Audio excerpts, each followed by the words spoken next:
Ini nanti kita tertibkan, tidak boleh di kantor.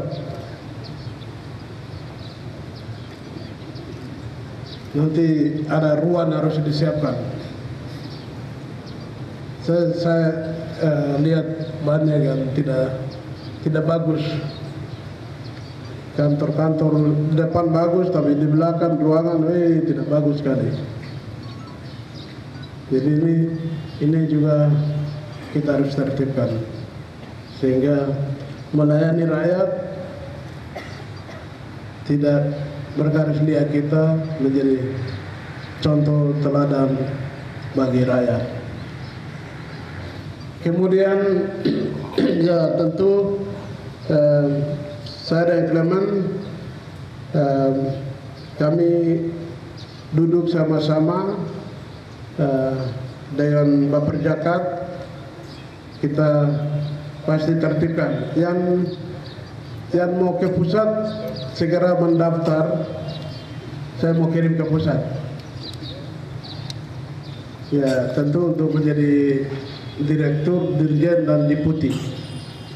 Ada yang mau atau tidak? Ya, kalau mau mendaftar, karena tanggal 29 saya akan serahkan nama itu kepada Presiden Republik Indonesia untuk dipakai di Republik ini. Jangan kita berkelahi di Papua untuk memperebutkan jabatan. Karena Indonesia ini besar, jadi kita bisa ditempatkan di mana saja. Orang Papua pintar-pintar banyak, memenuhi syarat banyak, maka harus go Indonesianisasi, bukan go Papuanisasi. Di mana saja. Saya sudah lapor Presiden, beliau setuju sekali. Itulah sebabnya yang mau ke Jakarta mendaftar lewat siapa ya? Di sini apa? Yang tangani seperti itu siapa? Sekda kan?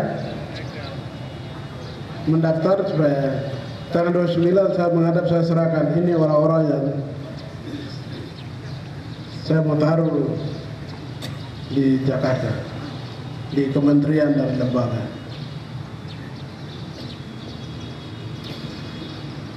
Sehingga supaya orang baru lagi bisa masuk di sini, jangan penuh di sini terus. Kemudian pasti kami akan lakukan perubahan-perubahan di dalam menata birokrasi di kantor gubernur ini. Ya tentu kita bukan sembarang orang yang kau bayangkan. Ya. Jadi melihat berbagai kriteria dan aspek, tapi memang juga ada politisnya. Yang di atas itu ada politisnya. Jadi yang pegang jabatan di atas ya harap saja ini pasti ada perubahan ini. Ada politis sedikit, walaupun itu jabatan birokrat, tapi itu kewenangan dan otoritas gubernur. Mau taruh siapa saja, ini birokrat kita, oh tidak. Itu kata otoritas dari gubernur juga untuk itu. Sejauh itu memenuhi syarat. Kan tidak mungkin mau taruh orang dari 3A mau jadi kepala, kan tidak bisa. Maksudnya kepala dinas atau kepala badan. Tapi ada memenuhi syarat ya pasti. Kemudian kita mulai masuk kantor ini, kita mulai tata itu, duduk sama-sama. Nah, Bapak Jakat yang ada itu saya belum tahu banyak bapak-bapak punya nama-nama dan kepangkatan, nominatif pegawai juga banyak yang saya tidak tahu. Jadi tentu ada ketenangan jiwa, ketenangan roh untuk memotong. Hari ini juga bisa, besok juga bisa. Ya,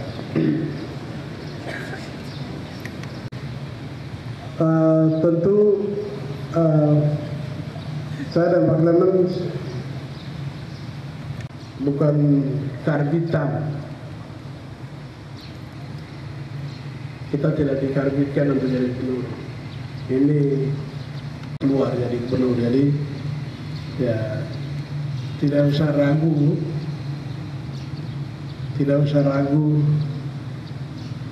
kepemimpinan kami berdua. Tidak usah juga akal-akal menipu pemimpin, karena kami ini tahu, kami dari bawah. Jadi semua harus, ini istri dan naluri yang luar biasa, istri naluri yang alamiah yang Tuhan kasih. Jadi ini bukan masalah kepintaran, kehebatan. Kita sudah tahu ini keperluannya apa. Kau belum bicara, kita sudah tahu. Tidak usah kau bicara. Ya, setiap orang ini datang mau kata, saya sudah tahu. Kau tidak perlu bawa surat. Ini menyangkut istri dan naluri pemimpin. Jadi ya tidak boleh ini. Wah, ini mungkin gubernur tidak lihat kah? Lihat semua, Pak. Ini gubernur tidak lihat ada kita buat begini. Di mana kok begitu? Ini sudah tahu. Tuhan sudah katakan tahu, ini ada stafmu ada lakukan begini, ini sudah tahu. Jadi tentu loyalitas, kesetiaan pada pemimpin sangat penting, dan semuanya dikoordinasikan, diberitahukan.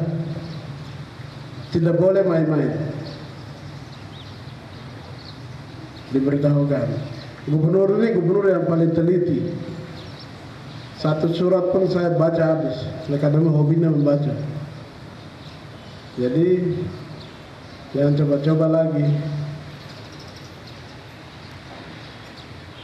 Jadi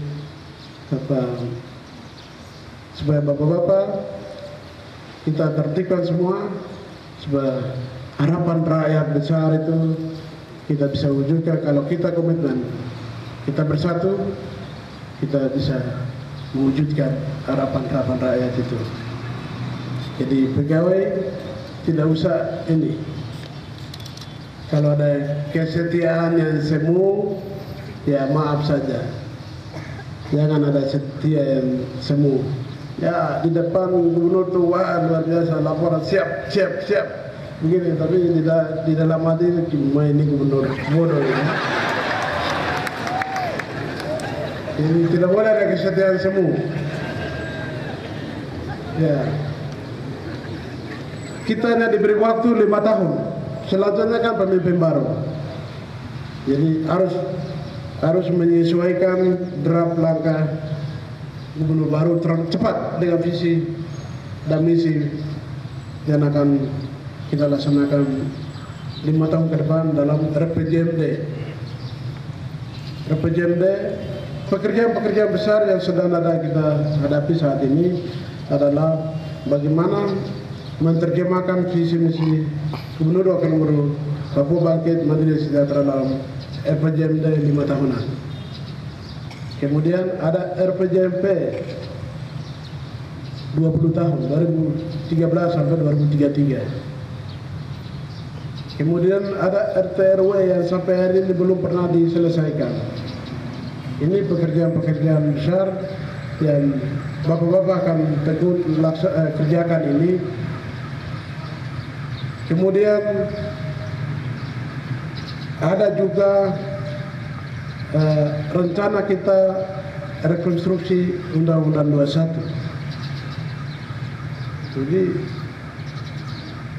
Presiden sudah menugaskan kepada gubernur direktifnya seperti ini sudah ada. Jadi menuju rekonstruksi Undang-Undang 21 itu tentu kita butuh tim kerja yang solid, tidak melibatkan siapa-siapa, tapi itu lahir dari pikiran pemerintah provinsi, DPRP dan MRP dan teman-teman ruang tinggi. Tentu 2015, tahun 2015 sudah selesai. Ini jadwal dan target waktu yang diberikan oleh Bapak Presiden kepada saya. Gubernur kali ini gubernur yang direct langsung ke Presiden. Jadi ya apa-apa itu direct Presiden. Karena itu ada kewenangan lebih yang akan pemerintah kasih yang Presiden sebut otonomi khusus plus. Plusnya itu adalah termasuk kewenangan lebih gubernur. Kewenangan lebih gubernur itu adalah kita rumuskan bukan hanya gubernur tapi kewenangan lebih pemerintah. Salah satu adalah kewenangan lebih gubernur.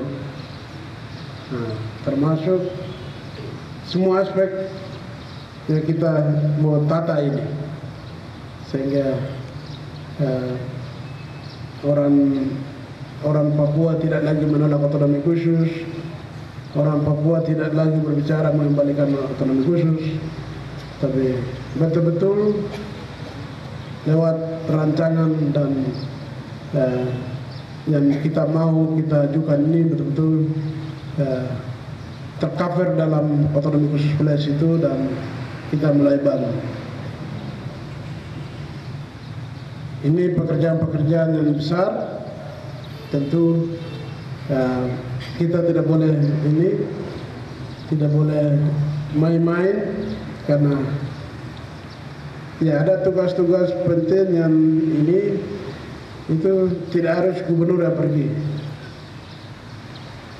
Jadi ya 5 tahun harus kita gunakan baik jabatan ini sehingga betul-betul ada hasil yang kita capai. Kemarin kita sudah canangkan ada jalan Trans Papua di bawah kepemimpinan kami itu harus sudah tembus. Kita sudah canangkan. Nanti salah satu laporan gubernur pada Presiden adalah beliau sendiri akan canangkan.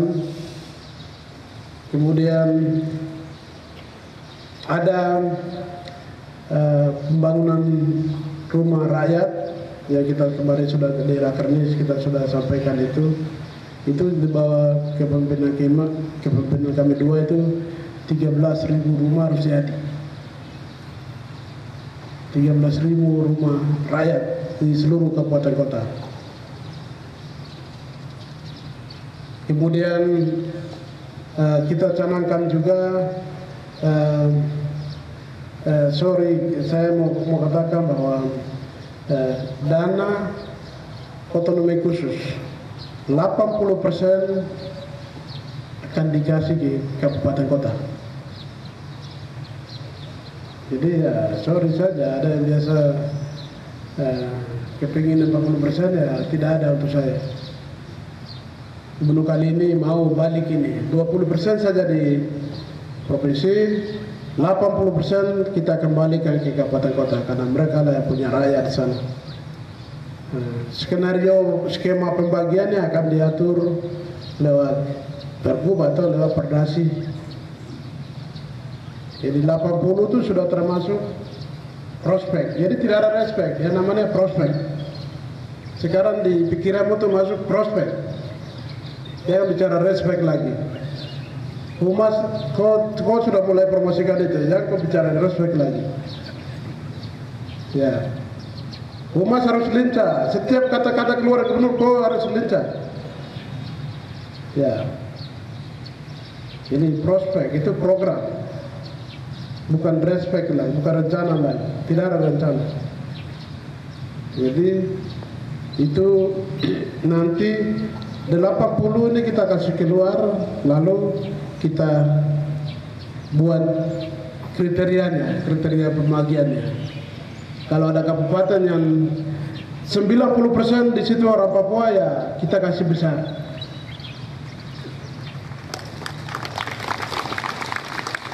Jadi BP prospek itu sudah masuk dalam 80 itu. Ya, nanti untuk menyembuhkan hati rakyat Papua. Yang kita bikin sakit, kita bikin sakit mereka lagi. Jadi 20% digunakan untuk menyegarkan, menyembuhkan rakyat dan hati orang Papua. Itu saja yang kita gunakan. Jangan kita buat program yang tidak-tidak. Ya, kepada rakyat. Itu kemudian kami mau bangun ini. Pada saat teduh, dia kabuli tan Kota Jayapura kau berdoa untuk kemajuan Papua. Nanti kita tahun ini perencanaan kau sudah harus bikin, PU kau bikin perencanaan itu. Ya, di perubahan anggaran buat perencanaan. Kemudian kita belum masuk di gedung negara. Kita perbaiki dulu perbaiki tempat tidur dan apa semua. Pak Sekda nanti kasih tahu staf segera-segeralah untuk perbaiki itu. Kemudian kita sementara dipinjam dulu itu gedung asisten 1, 2, dan 3 di atas kan. Kalau sudah ini kita bisa pindah di atas. Ini sudah hari ke-6, jadi orang bisa bicara kita tidak bagus ini. Jadi masa gubernur belum masuk rumah dan segala, tinggal di hotel lagi. Mereka akan bicara begitu, jadi mungkin lebih cepat. Sebenarnya sudah tahu kalau perjalanan gubernur begitu ya, suruh orang segera siapkan. Maksudnya sementara kampanye sebenarnya sudah harus masuk, sudah diperbaiki. Jadi ini kita sudah 6 hari, jadi nanti segera lebih cepat, lebih bagus supaya kita bisa masuk di sana. Kemudian kami dari luar memang sudah biasa tahu begitu baru masuk, jadi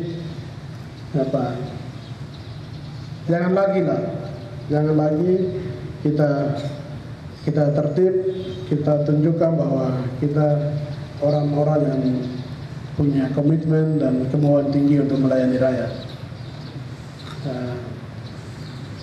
Ya tentu semua itu tujuannya adalah ada satu hal yang saya rasa penting, yaitu bahwa rakyat ini terlayani dengan baik. Itu aja, karena kadang ya masyarakat membutuhkan perhatian dari kita semua.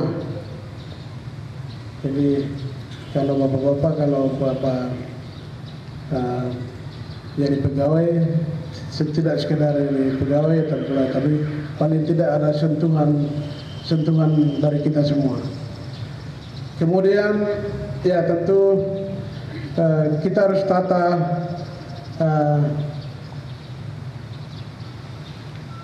kantor besar ini, kantor gubernur ini kita tata baik, termasuk juga hak pegawai juga kita atur baik supaya mereka bekerja dengan baik. Uang banyak, saya sudah bilang tidak boleh lagi, karena memang gubernur ini, gubernur Lukas akan lahir sampai mati ya kelakuan yang sama. Ya, jadi jangan coba-coba untuk jadi kaya masuk jadi pegawai. Tidak boleh pikiran untuk jadi kaya, punya ini, tidak boleh masuk di sini. Udah, kau jadi pengusaha saja di situ. Ya, sederhana saja. Pikirnya kalau kau sudah kepala biro atau kepala bidang atau kepala bidang melebihi kepala biro. Jadi pikiran sederhana saja. Saya punya rumah, saya punya kendaraan, itu saja yang dipikir. Jangan kupikir yang lebih lagi. Kalau ada uang, saya bisa sekolahkan anak Saya bisa bayar lampu, bisa bayar air, itu saja. Tapi kalau kau sudah berpikir jauh, itu jadi pengusaha saja, mundurkan diri dari pegawai. Karena memang kita tidak kerja untuk itu. Jadi ya gubernur ini seperti itu. Kita sampai hari ini ya luka seperti ini. Makan sendiri juga. Itu rakus dan serakah.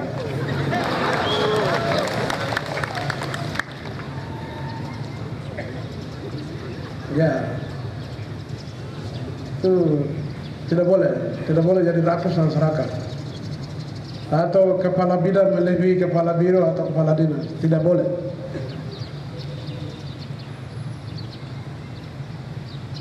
Tidak boleh seperti itu. Itu yang saya harus kasih tahu. Kemudian di apel pagi yang berbahagia ini juga saya ingin katakan bahwa birokrat kita harus disiplin. Nilai-nilai kedisiplinan itu sudah mau habis ini akhir-akhir ini. Oleh karena itu mungkin apel seperti ini kita akan laksanakan gabungan seperti ini mungkin sebulan sekali ya, atau kita nanti kita rumuskan yang baik seperti apa, seminggu sekali kah, sebulan sekali kah, nanti kita lihat ya. Ini bicara karena ini masih berpikir kapasitas bupati, kapasitas gubernur tentu beban banyak ya, tapi kita lihat dulu sehingga mendisiplinkan pegawai ini dengan cara apel senam pagi. Ini harus kita kembali. Jadi tidak ada cara lain lagi yang kita bisa buat disiplinkan pegawai ini. Kita hidupkan kembali. Ya kalau bisa kita kontrak orang Kodam untuk melatih kita di sini supaya disiplin. Nanti kita pikir baik dulu ini rumusannya seperti apa, sehingga ada waktu untuk kita dilatih oleh tentara untuk disiplinnya. Karena sudah ya akhir-akhir ini banyak pegawai, mungkin itu terjadi di kabupaten kah, di provinsi tidak ada kan? Karena kabupaten ini sudah kacau semua. Ya kita maklumi karena ya tidak ada fasilitas. Di sini kan fasilitas ini luar biasa. Bagaimana kita mau ini? Di sana itu karena memang tidak ada fasilitas yang memadai untuk mereka betah, sehingga keadaan ini tidak disiplin. Tapi ya untuk provinsi memulai dengan disiplin. Dan birokrat tidak saja duduk di kantor melulu, tapi birokrat harus berpikir jenjang kepangkatan, bagaimana kejar eselonisasi, bagaimana menghitung hari-hari pensiun. Tetapi birokrat mampu pemerintahan struktur organisasi kata gubernur. Ya kita baru dengar ada draft dan rancangan itu.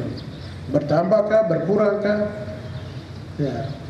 Ada badan atau lembaga yang berdiri hanya membebani APBD, kita leburkan menjadi satu. Kalau betul-betul kita laksanakan otonomi khusus wilayah, kemungkinan juga ada beberapa badan itu akan menjadi badan yang kita serahkan kepada swasta. Jadi itu badan pemerintah tapi dikelola oleh swasta. Bisa. Seperti kan itu apa, Undang-Undang Otonomi Khusus kan memberi kewenangan kita. Ini yang selama ini juga tidak jalan. Oleh karena itu ini yang akan kita lakukan. Ya kemudian Ya, pasti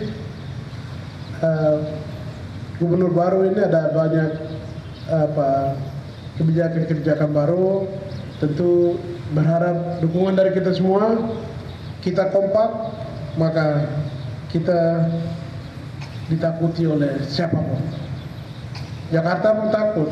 Tapi kalau kita jalan sendiri-sendiri, itu orang sebenarnya membenci kita, tapi pura-pura orang terima kita. Betul. Jadi orang Jakarta tuh orang paling benci terhadap orang Papua. Tapi ya pura-pura orang terima. Karena kita tidak selalu kompak, jalan sendiri-sendiri. Dan apa saja kita minta kalau kita kompak doang mendengar. Selama ini jalan sendiri-sendiri, jadi orang di sana dan benci kita. Kita tidak boleh jual Papua dengan nilai tawar yang murahan.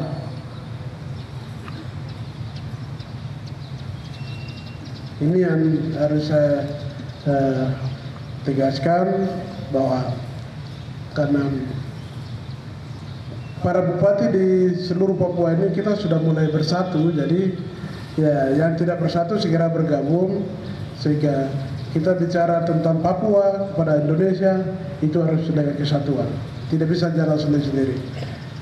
Ya, jadi termasuk kami yang birokrat ini, pejabat eselon ini, ya jangan kau pergi mengatasnamakan pribadi, kelompok, tidak boleh. Tidak boleh sama sekali. Karena ini kewenangan kita sudah diberikan, dan kewenangan lebih hanya khusus di Provinsi Papua akan diserahkan kepada gubernur. Tidak ada provinsi lain, karena gubernur dan Papua yang diberi kewenangan lebih. Jadi direct langsung ke presiden. Oleh karena itu, karena takut kah? Hah? Tidak boleh. Ini di dalam sudah bikin rusak, akarnya tidak bagus.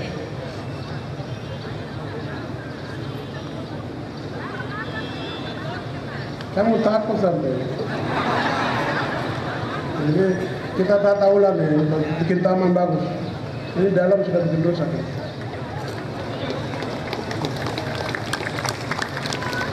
Nanti saya sendiri yang tebang. Ya, nanti kamu lihat. Karena ada pasti takut. Takut kan? Ya, karena dia sudah merusak di kita punya ruangan dalam. Akar-akarnya. Ya, ini untuk kepentingan rakyat. Rakyat kita membutuhkan pertolongan dan kasih sayang dari kita. Itulah sebabnya saya kepingin kita berbuat baik. Umur kita itu pendek. Ya, jadi kalau buat baik, ya buat sejarah. Sejarah, ya, tinggalkan nama. Sejarah memang tinggalkan nama. Nanti generasi akan bicara. Oh dulu bapak saya kepala ini, kepala itu. Dulu buat seperti ini, buat seperti itu. Dulu om saya jadi gubernur pernah buat begini. Buat sejarah, dari satu sejarah ke sejarah yang lain. Sehingga dikenang oleh keluarga dan saudara kita yang akan datang. Itu yang harus kita lakukan. Saya pikir mendukung penuh pada gubernur, wakil gubernur yang baru terpilih ini, sehingga 5 tahun ke depan kita tidak kecewakan rakyat Papua. Dengan harapan-harapan yang besar itu, jangan kita kecewakan rakyat. Ya, ini yang saya sampaikan. Kemudian terakhir mungkin dari staf menilai atasanmu, atasan di atasnya menilai di atas atasannya, lalu sampaikan ke gubernur.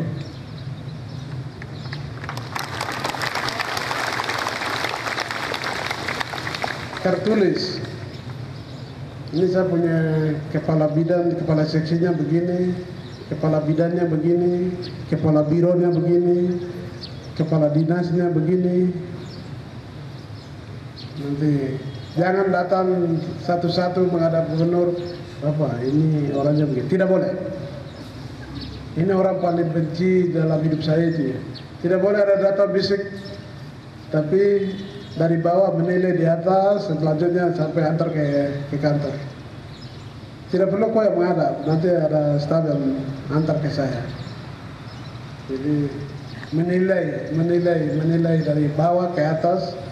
Jadi jangan dari atas datang lapor, ini orangnya dulu tidak mendukung Bapak, ini orangnya mulai rombak-rombak ini. Ya, jadi itu terakhir, itu kunci dari semua kebijakan kita nanti di situ.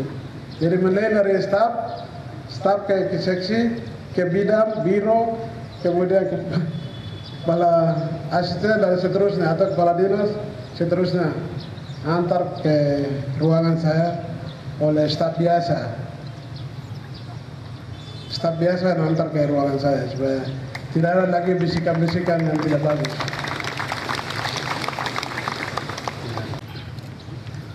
Doa. Mari kita berdoa. Kami patut mengucap syukur atas limpah anugerah-Mu, di mana pada hari yang indah ini kami bersyukur karena telah selesai melaksanakan apel pagi sampai bawahan. Secara khusus ya Tuhan, kami juga bersyukur di mana pada pagi hari ini pertama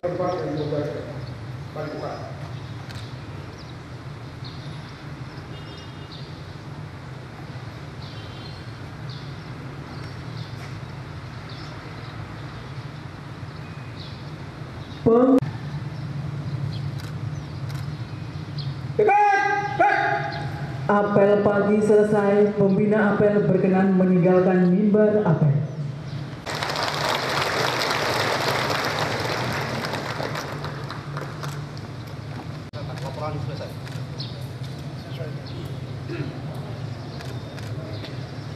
Sebelum barisan dibubarkan, kami mohon perhatiannya untuk petugas apel Senin depan tanggal 22 April 2003.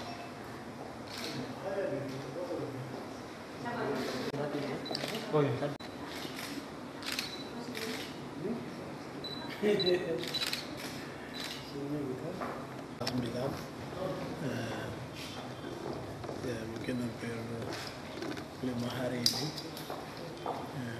setelah tanggal 9 tentu baru pertama masuk kantor. Kenapa baru tanggal ini kita masuk kantor? Karena memang harus kita siapkan semua dulu, baik berdoa dan apa dengan keluarga. Terus karena mau masuk di kantor ini kan sampai beberapa tahun ini orang tidak pakai kan, ya, jadi saya pikir saya putuskan sudah semua ready baru saya bisa masuk ke kantor. Maka hari ini hari pertama untuk saya bisa berkantor di sini. Ya rasanya memang biasa-biasa saja karena ini bukan baru saya duduk di pemerintah. Saya sudah pernah wakil bupati. Nah ini sesuatu yang biasa di suasana ruangan seperti ini, sesuatu yang biasa, tidak ada yang luar biasa. Tapi yang luar biasa adalah kebijakannya. Kalau suasana kantor sesuatu yang biasa, tapi yang luar biasa adalah kebijakan kita dalam rangka menata Papua ke depan. Dan di kantor inilah kita akan menata itu. Di ruangan inilah kita akan menata Papua, tidak ada tempat lain. Itulah sebabnya harus ada suasana teduh, ketenangan jiwa sangat dibutuhkan sebelum memutuskan kebijakan besar. Karena Papua dalam konteks yang lebih besar, persoalannya rumit, sangat kompleks, sehingga pemimpin kita harus punya ketenangan jiwa, terukur, terarah, sehingga jangan kita salah putuskan. Kalau kita salah putuskan, berdampaknya luar biasa. Dimensi-dimensi politik yang luar biasa. Oleh karena itu, tentu membutuhkan kajian, pendalaman terhadap sesuatu. Oleh karena itu, sampai hari ini saya belum punya staf yang memang memahami pikiran-pikiran saya dan wakil gubernur. Jadi saya baru panggil kepala kepegawaian tadi, kepala biro pegawaian untuk ada daerah tertentu memang harus mereka memberi masukan karena menyangkut kepegawaian. Karena jumlah pegawai di Provinsi Papua ini sudah 7.000 lebih. Itu membuat butuh orang-orang yang tepat untuk kita tempatkan. Itu yang pertama di birokrasi ini, birokrasi pemerintahan. Yang kedua adalah konteks Papua selalu menyeluruh. Ya, saya sudah menjadi pemimpin rakyat Papua. Itulah sebabnya kita lebih pada melihat persoalan-persoalan Papua yang sangat kompleks itu. Apa saja yang kita sebut persoalan itu adalah rakyat Papua yang saat ini dalam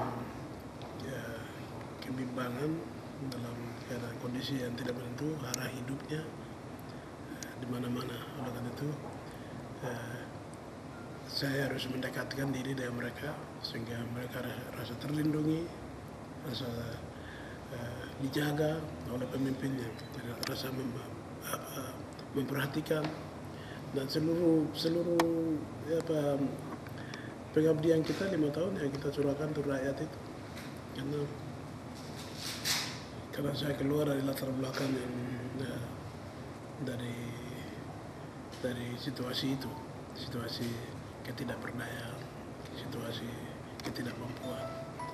Itulah sebabnya saya akan lebih concern untuk bagaimana mensejahterakan rakyat Papua dengan kebijakan-kebijakan yang perlu menyentuh pada rakyat Papua. Dan ada yang ketiga adalah kita sudah canangkan pembangunan jalan Trans Papua akan langsung diresmikan oleh Pak Presiden. Tanggal 29 saya akan lapor, termasuk pembangunan jalan Jayapura-Wamena, jalan tembus utara selatan, jalan tembus urat gunung bagian utara, bagian selatan, dari Oksimil, DKI, Timika, dan seterusnya ke Nabire. Kemudian jalan tembus utara, yaitu Jayapura, Sarmi, Namraya, Waropen sampai Nabire. Kemudian jalan tembus arah utara ke Pegunungan Tengah, yaitu dari Duga, Juguru, Abema, Kuyaoke, Andugume, Sinak, dan Sugapa. Selanjutnya Panyai. Ini ruas-ruas penting di bawah kepemimpinan saya dan Clement harus tuntas, makanya kita canangkan beberapa waktu yang lalu. Kita harap Presiden akan mencanangkan itu. Kedua, pencanangan Papua menjadi tuan rumah PON di 2020. Itu harus dilakukan. Kita sebulan prestasi yang luar biasa dari tahun 70 sampai hari ini, tapi kita tidak pernah menjadi tuan rumah. Oleh karena itu, momen-momen event nasional itu kita harus juga bisa dilaksanakan di sini. Itu komitmen yang sudah kita buat. Kemudian juga kita sudah canangkan pembangunan 13.000 rumah. 13.000 rumah di bawah kepemimpinan saya dan Clement. Jadi tahun pertama 1.000 rumah, tahun kedua 2.000, tahun ketiga 3.000, tahun keempat 4.000, tahun kelima 5.000, otomatis kan jadi 13.000. Ini sudah harus selesai khusus untuk masyarakat yang tidak punya pendapatannya adalah saya hidup di keterasingan di seluruh tanah Papua, dan itu kita sudah canangkan. Kemudian kita juga akan bangun simbol ke tanah Injil di atas tanah ini. Jadi ada patung besar akan kita bangun di daerah Tanjung di sana. Kemarin sudah kasih tugas untuk Perdana SPU untuk mulai perencanaan sudah mulai jalan tahun ini. Patung itu akan memberkati setiap orang yang masuk di Papua ini. Dia akan putar terus, bergerak, dan reklamasi pantai akan kita lakukan untuk orang bisa nonton atau ambil foto dari sini. Jadi sepanjang ini kita akan lakukan nanti sampai sana. Ya model di Makassar atau di mana itu?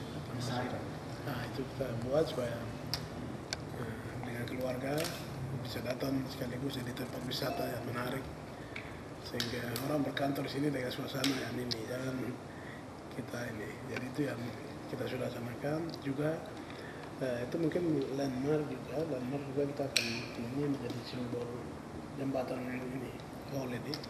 Itu bukan hanya dengan baja, tapi memang dengan konstruksi yang luar biasa sebagai simbol landmark kita di Papua.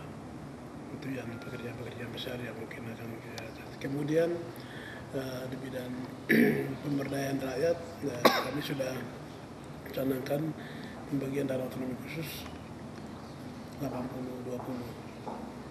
Ya 80-20 otomatis di situ ada program prospek. Jadi Gubernur baru dia kasih nama prospek, program rencana strategi, programnya bukan rencananya. Jadi itu ya tentu 80 ini kita kasih keluar dengan juknis dan pelaksanaan operasional yang cukup dibuat oleh Gubernur. Apakah itu nanti dibicarakan lewat perdasi atau ada keputusan Gubernur. Kemudian kemungkinan saja dana 100 juta itu akan bertambah karena 80% ada di sana. Tentu dengan kriterianya ya, kalau kabupaten itu tingkat kesulitannya, penduduknya, luas wilayahnya, dan penduduknya kalau di situ ada 90% orang asli Papua, ya tentu dia dapat dana lebih besar gitu. Ya, ini yang akan menjadi program kita, juknis kita nanti, sehingga kita lebih berpihak pada rakyat. Itu yang ya. Kemudian visi kita jelas, Papua bangkit mandiri dan sejahtera. Kemudian pembangunan rumah sakit sudah besok hari ke-40 saya akan canangkan peletakan batu pertama di